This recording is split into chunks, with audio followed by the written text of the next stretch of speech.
सरस्वती को प्रणाम करता हूं।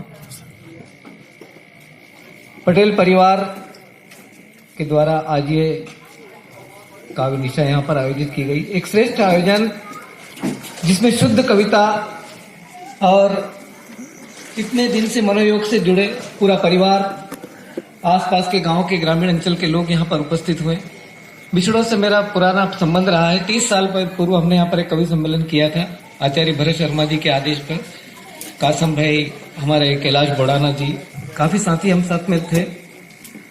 वही परंपरा, बीच में कुछ दिन विराम लगा था, फिर भाई सुनील गाइड जी ने अपनी मेहनत से, परिश्रम से और आपसे संयोजन करके इतना अच्छा कार्यक्रम यहाँ पर प्रस्तुत किया है। और निसंदेह आज का ये कवि सम्मेलन, जिस कवि सम्मेलन में आदरणीय शशि भाई उपस्थित हों, उसमें कोई शंका की बात ही नहीं कि कार्यक्रम सफल होगा या नहीं होगा। शुरुआत करता हूं एक व्यंग्य रचना से। स्वागत। मालवी का एक व्यंग्य देखिए आप। अभी मैं एक बात और कहना चाहता हूं, ये बिछड़ोद की परंपरा रही है।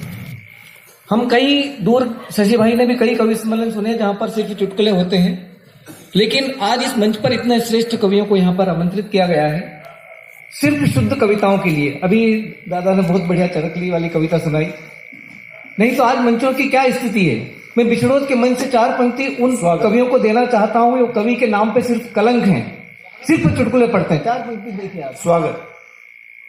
कि उसकी हर बला के आगे, उसकी हर बला के आगे ये बिछड़ोद की आवाज उन कवियों के लिए जो कलंक बन के रह गए हैं मंचों पर, कि उसकी हर बला के आगे चट्टान सी अड़ी होती है, अरे कोई ठोकर क्या गिरा दे जब साथ मां खड़ी होती है। उसकी हर बला के आगे चट्टान सी अड़ी होती है, अरे कोई ठोकर क्या गिरा दे जब साथ मां खड़ी होती है। और चोरों और फर्जियों से मौलिकता हार नहीं सकती, कोई चुटकुले छाप बड़ा नहीं होता, केवल कविता बड़ी होती है, केवल कविता बड़ी होती है। तो लीजिए आज के मंच की पहली कविता, आज के कार्यक्रम की मेरी तरफ से स्वागत। एक व्यंग्य रचना देखिए। कविता का शीर्षक दारू देवता। मालवी। लोग भले ही समझे के गप्पा है, पर दारू पिया बाद में आदमी का ठप्पा है। ताली बजाओ। लोग भले ही समझे के गप्पा है, पर दारू पिया बाद में आदमी का ठप्पा है। आजकल दारू घनी महंगी आवे है, कि आजकल दारू घनी महंगी आवे है, फिर भी ठेका में मेड़ो भरावे है। और पन्ना बा पीने जदे गहरावा लगा, तो आखा गांव का टेगड़ा होने काड़ी गुर्रावा लगा। अब नशा में टेगड़ा होने पे सन की पड़िया, नशा में टेगड़ा होने पे सन की पड़िया ने चोर हमजी टेगड़ा होने भी टटकी पड़िया। इतना में गांव का लोग उठाया न अट्टाड़ा हमजी लट ले आया। तो देवादा देखी ने बोलिया कह रहे हो तो पन्नो ही रहो है न अपनी दून में कजा कहीं गई रहो है। तो पद्मिया ने पूरी छोड़ी साहब क्यों झोला खाई रहा है। तो देवादा देखी ने बोलिया के थार नहीं मालूम इके दारू देवता दिल में ही रहा। देवादा देखी ने बोलिया के थार नहीं मालूम इके दारू देवता दिल में ही रहा है। इस तरह का गांव की जनता पन्नाबा का ठाट देखी रही थी और घरे बहिरा बुक्की जवाड़ देखी रही थी। वाह वाह, अच्छा है भैया। देखिए आप कि इस तरह का गांव की जनता पन्नाबा का ठाट देखी रही थी और घरे बहिरा बुक्की जवाड़ देखी रही थी। तो घर जाता ने बहिरा से बोलिया के मारे रोटी मेल, घर जाता ने बहिरा से बोलिया के मारे रोटी मेल। तो बहिरा बोली के अन्न को दानों ने खुटी गयो लूण तेल। अरे तुम मरवा हरी का विरिया नी पग में जूता है, मैं तुम्हारी वाट देखी ने छोरा छोरी भी भूखा जूता है। वाह वाह, अरे अच्छा, अरे तुम मरवा हरी का विरिया नी पग में जूता है, मैं तुम्हारी वाट देखी ने छोरा छोरी भी भूखा जूता है। मारी मानो जो तुम दारू नहीं पियोगा तो आपको घर भर सुखी ने ज्यादा तक जियोगा। मारी मानो जो तुम दारू नहीं पियोगा तो आपको घर भर सुखी ने ज्यादा तक जियोगा। हाची बात देर से समझ में आवे है, हाची बात देर से समझ में आवे है, तो पिया बादज मगज बनावे। तो बहिरा ने इस तरह आखी रात माथो फोड़ियो, जदे कहीं जई ने हवेरे पन्ना बाने दारू छोड़ियो। तो दारू देवता कोई का दिल में मत आ जाए और हमारा देश की जनता के फोली ने मत खा जाए, हमारा देश की जनता फोली ने मत खा जाए। अच्छा है। अभी एक नवयुवक यहाँ पर बैठे हैं मेरे साथी, एक दौर चल पड़ा। माँ बाप पे विश्वास नहीं है, हम लड़की खुद देखेंगे, हम लव मैरिज करेंगे। एक दौर चल रहा है। मैं 4 पंक्ति में बताना चाहता हूँ। मालूम में कुमार विश्वास लिखते तो कैसा लिखते? स्वागत। कि जो आज आप कह रहे हैं कि हम लव मैरिज करना चाहते हैं, हम देख करके करना चाहते हैं, अपनी पसंद से लड़की से शादी करना चाहते हैं, लेकिन जिनने लव मैरिज पहले किया उनका क्या हुआ? इन 4 लाइन। स्वागत। ये उनकी पीड़ा जिनने पहले लव मैरिज किया। कि बड़ी आफत से रखा था अपना अरमान ताला में, वाह। बड़ी आफत से रखा था अपना अरमान ताला में, फिर भी यो दिल लपेट गयो जवानी का उछाड़ा में, करियो मर्जी से मने ब्याव खुद छाती पे लई लियो ताव, करियो मर्जी से मने ब्याव खुद छाती पे लई लियो ताव, फजीता जिंदगी भर का हुई गया चटक चाड़ा में। तो पहले इस तरह से आजकल चल रहा है। अब आजकल क्या होता है कि www.com फलाना करके और शादी हो जाती है। लेकिन एक दौर था, में यहाँ मेरे बड़े बुजुर्ग बैठे हैं, तापे वाले बा बैठे हैं, पहले उत्सव का माहौल होता था विवाह का। गाँव में जिस तरह से शादियां होती थी, बड़े बड़े 15-15 दिन में बारात वापस लौट करके आती थी और एक पूरा परिवार कुटुंब इकट्ठा होता था, दादा दादी नाना नानी सब, पूरा मामा मामी सब इकट्ठे होते थे। वो दृश्य मैं वापस आपके बीच लाना चाहता हूँ कि पहले शादियां किस तरह की होती थी और कितना उत्सव का माहौल होता था। एक बार ताली बजा करके इनके आदेश से स्वागत। और उस जो दूल्हे लोग छिछोरपन करते थे उसका परिणाम लड़की वालों को क्या भुगतना पड़ता था, क्या उनकी परेशानियां होती थी, ये इस रचना में। कविता का शीर्षक है बालिया को ब्याह। के चीता बाग के छाती पे तो ताव, के चीता बाग की छाती पे तो ताव, क्योंकि करना तो छोरा बालिया को ब्याह। हगड़ा रिश्तेदार क्यों हमी 4 पहुंचायो, हगड़ा रिश्तेदार क्यों हमी 4 पहुंचायो, कि वेगी कोई छोरी ढूंढो बालियो बूढ़ो होने आयो।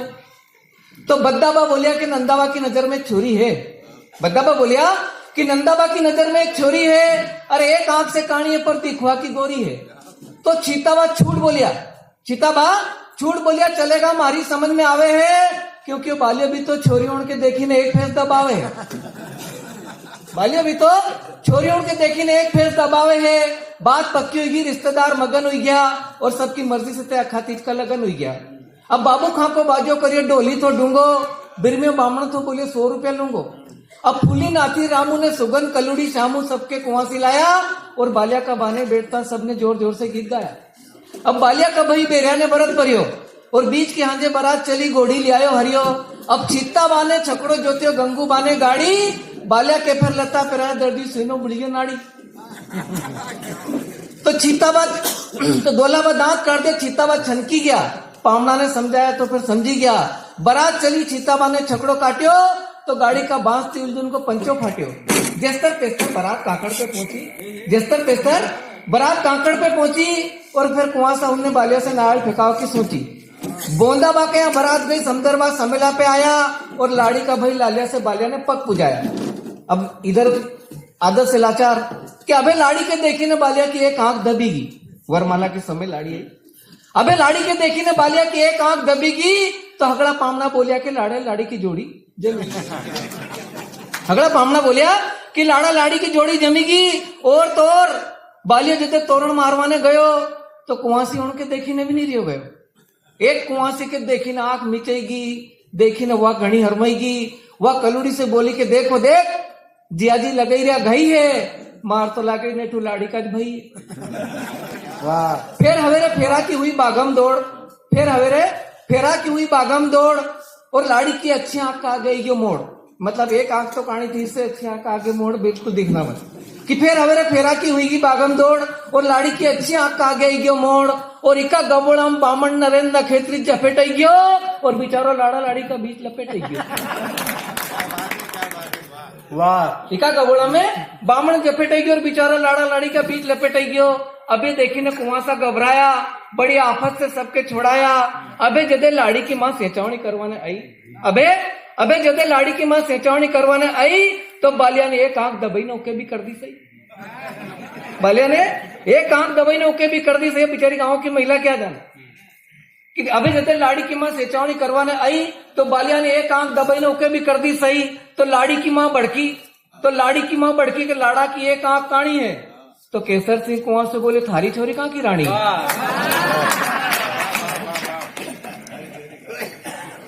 वह बोली कि लाड़ा की एक कहाँ कहानी है, तो केसर सिंह कुआं से बोले थारी छोरी कहाँ की रानी है? वह भी तो कहानी है। बूढ़ा गल्डा लोगों ने फेरू के समझाई दी, बात के बढ़वानी दी, वहां दबाई दी। अरे ब्याह में गणी आपदा पड़ी, छिता बा गया छिद्दा, और बोलिया उठो ने ठुक अंदर के चल खाटियो पियांगा सीधा। और इतनी आफत पड़ी तो उतरियो छिता बा को ताव, फिर गिणी ने गाठन दे लिया, मारो बाप भी नहीं करेगा ब्याह। तो बालिया से छोटो भाई कालियो बोलियो, तो बालिया से छोटे भाई कालियो बोलियो काका जी मारो ब्याह तो करी जाओ। तो चिताबा बोले हूं तो सोगन खाइयो भले तुम कुंवारा मरी जाओ। ये हास्यवंत मालवी की कई कविताएं हैं। हमारे बीच में दादा नरेंद्र नखेत्री बैठे हैं, लेकिन जिन कविताओं के लिए मैं जाना जाता हूं वो उनमें से एक प्रतिनिधि रचना आपके बीच रखना चाहता हूं। स्वागत। मेरा ऐसा मानना है कि जिस परिवार में यदि कला होता है वो परिवार न देश के काम आ सकता है, न समाज के काम आ सकता है, न गांव के काम आ सकता है। सबसे पहले हम हमारे परिवार को यदि हम ध्यान नहीं देंगे तो कुछ नहीं होगा। हमारे जीवन में सबसे महत्वपूर्ण शख्स होते हैं जो हमारे जीवन में हमारा जन्म देते हैं, हमारी परवरिश करते हैं, माता और पिता। माँ को हमने भगवान मानना भी चाहिए। उज्जैन के एक बहुत प्रसिद्ध शायर रमेश सोच कहते हैं कि ये माना कि फूलों के बिछोने नहीं देता, ये माना कि फूलों के बिछोने नहीं देता, पर माँ को किसी बात पे रोने नहीं देता। वाह। हम माँ को रोने नहीं दे, इतना ही काफी है। अभी कहीं पढ़ा था मैंने कि माँ की ममता और पिता की क्षमता का आकलन असंभव है। वाह, अच्छा है डॉक्टर साहब। क्या है, क्या कहाँ जा रहे हैं हम? अभी पूरी जिंदगी आदमी की इसी बात में लग जाती है कि मेरे बच्चे कहीं मात नहीं खाए, मेरे बच्चों के लिए मैं बहुत अच्छा कर दूं, उनके लिए अच्छा से अच्छा मकान बना दूं। पूरे पीढ़ी दर पीढ़ी आदि काल से लगा करके आज तक पिता इसी बात में खप गए कि मेरे बच्चे का बहुत सुंदर मकान बने। लेकिन इतिहास में पहली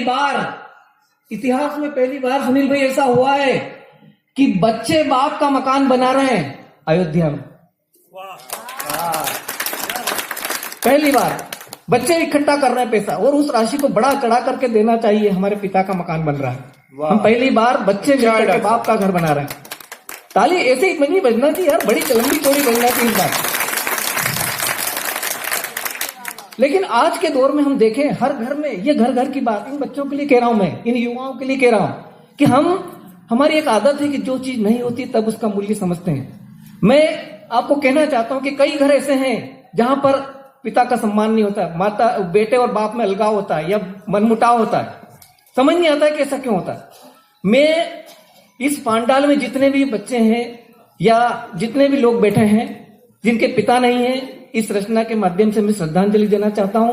और जिनके पिता हैं वे बेटे, वे पुत्र अपने पिता का महत्व समझे, और यदि आप में मनमुटाव है तो सुबह ही इस रचना को सुनकर के उनके पांव पकड़कर माफी मांगे तो मेरी रचना लिखने की सार्थकता होगी। एक छोटा सा पुरस्कार आपसे, और कुछ नहीं चाहता, स्वागत। एक कविता पिता से स्वागत। पूरी कविता में पिता कह रहा है कि पिता के आज हर घर में क्या दशा है कि रोज तड़के 2 रोटियां खा निकल पड़ता इस निश्चय के साथ, रोज तड़के 2 रोटियां खा निकल पड़ता इस निश्चय के साथ कि आज छीननी है कई रोटियां जमाने के जबड़े से अपने बच्चों के लिए। वाह। रोज तड़के 2 रोटियां खा निकल पड़ता इस निश्चय के साथ कि आज छीननी है कई रोटियां जमाने के जबड़े से अपने बच्चों के लिए, फिर जमाना भले देता रहे कंजूस लालची स्वार्थी जैसे संबोधन, पर मेरा लक्ष्य मेरी संतान, बढ़ती हुई झुर्रियां उनकी मुस्कान।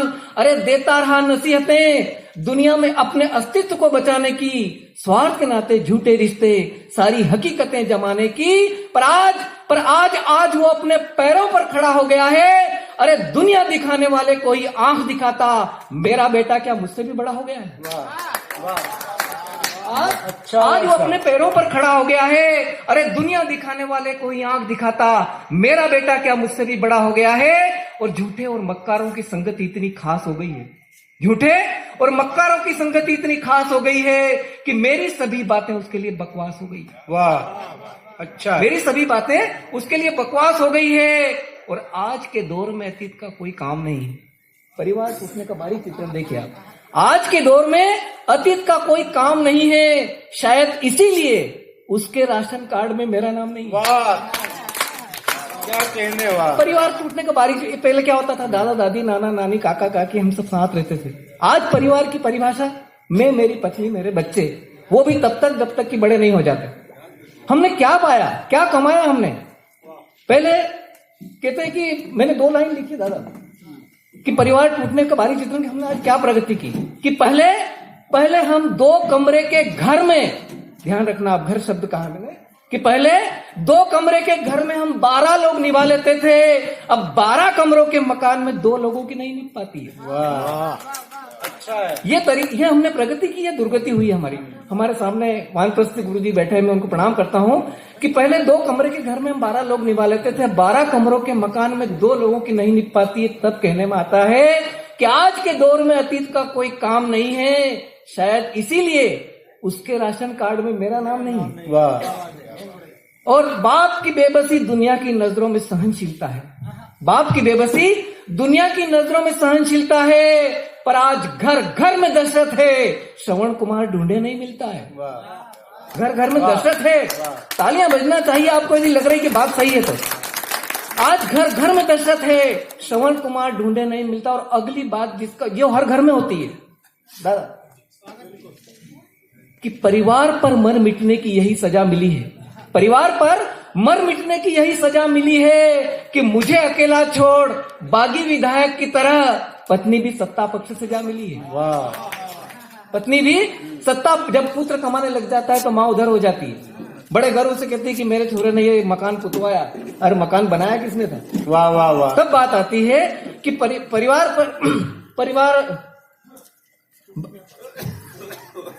बाप की बेबसी दुनिया की नजरों में सहनशीलता है, पर आज घर घर में दशरथ है, श्रवण कुमार ढूंढे नहीं मिलता है। और परिवार पर मर मिटने की यही सजा मिली है कि मुझे अकेला छोड़ बागी विधायक की तरह पत्नी भी सत्ता पक्ष से जा मिली है। और ऐसे में, यहां बात आपको अच्छी लगे तो तालियां बजा करके आशीर्वाद दीजिएगा, पहले सुन लीजिए बात। ऐसे में अपनी दुनिया से हताश हारी हुई लाचार मेरी हमदर्द सिर्फ मेरी बेटियां, ऐसे में अपनी दुनिया से हताश हारी हुई लाचार मेरी हमदर्द सिर्फ मेरी बेटियां। एक जगह मैंने पढ़ा था कि यदि विवाह के समय, कन्या के विवाह के समय यदि माँ बाप को साथ रखने का हक यदि पुत्री को मिल जाता तो कभी दुनिया में कहीं वृद्धाश्रम नहीं होते। वाह। ऐसे में अपनी दुनिया से हताश हारी हुई लाचार मेरी हमदर्द सिर्फ मेरी बेटियां, न उन्हें जायदाद में हिस्सा चाहिए, न कोई शिकायत, न आपत्ति। अरे अरे मेरे त्याग समर्पण की गवाह है वे, मेरे त्याग समर्पण की गवाह है वे, और मेरी लंबी बीमारी की दवा है वे। अरे माँ की तरह मेरी सेवा करती है जो, डूबती आंखें वो उखड़ती सांसों के बीच तिल तिल मरती है जो। और बेटा पुनः बेटे पर आ रहा है कि पर बेटा, अरे बेटा बेटा क्या जाने कि धरती त्राही त्राही कर उठती जब आसमान रूठ जाता है, और जिसका पिता चला जाए उसका सारा जहां लूट जाता है। बधाई डॉक्टर साहब। वाह। कि धरती त्राही त्राही कर उठती जब आसमान रूठ जाता है, और जिसका पिता चला जाए उसका सारा जहां लूट जाता है। और मरने के बाद भी बाप की भावना देखिए आप कि बेटा बेटा बेटा तू कितनी बार मुझसे मुंह मोड़ेगा। मरने के बाद भी बाप की भावना, बेटा अरे बेटा बेटा तू कितनी बार मुझसे मुंह मोड़ेगा, पर बाप बाप है, मरकर भी लहू बन तेरी रगों में दौड़ेगा। वाह। बेटा बेटा बेटा तू कितनी बार मुझसे मुंह मोड़ेगा, अरे बाप बाप है, मरकर भी लहू बन तेरी रगों में दौड़ेगा। अरे तुझे धूप लगे तो कुम्हलाऊंगा मैं, तुझे धूप लगे तो कुम्हलाऊंगा मैं, जरा भी दुख पहुंचे तो दौड़ा आऊंगा मैं। और जब जब जमाने ने सितम ढाया है तब तब पुत्र को बाप का ही आसरा नजर आया है। वाह। माल खाते समय बाप याद नहीं आएगा, लेकिन जब मार पड़ेगी जब बाप जरूर याद। वाह वाह वाह। जब जब जमाने ने सितम ढाया है तब तब पुत्र को बाप का ही आसरा नजर आया है। और अंतिम पंक्ति एक छोटे से कलमकार, एक आपके छोटे से साथी ने, एक छोटे से कलम के सिपाही ने दादा परिभाषा लिखने का प्रयास किया कि पिता क्या होता है। पिता की परिभाषा कि इस झूठी दुनिया में एकमात्र सच है पिता, इस झूठी दुनिया में एकमात्र सच है पिता, और संतान के लिए सुदृढ़ सुरक्षा कवच है पिता। अरे संस्कारों से सुसज्जित पुस्तक के समान है पिता, और पुत्र का एकमात्र अभिमान है पिता। हर भूल हर अपराध को क्षमा कर देता, इस धरती पर साक्षात भगवान है पिता, भगवान है पिता, भगवान है पिता।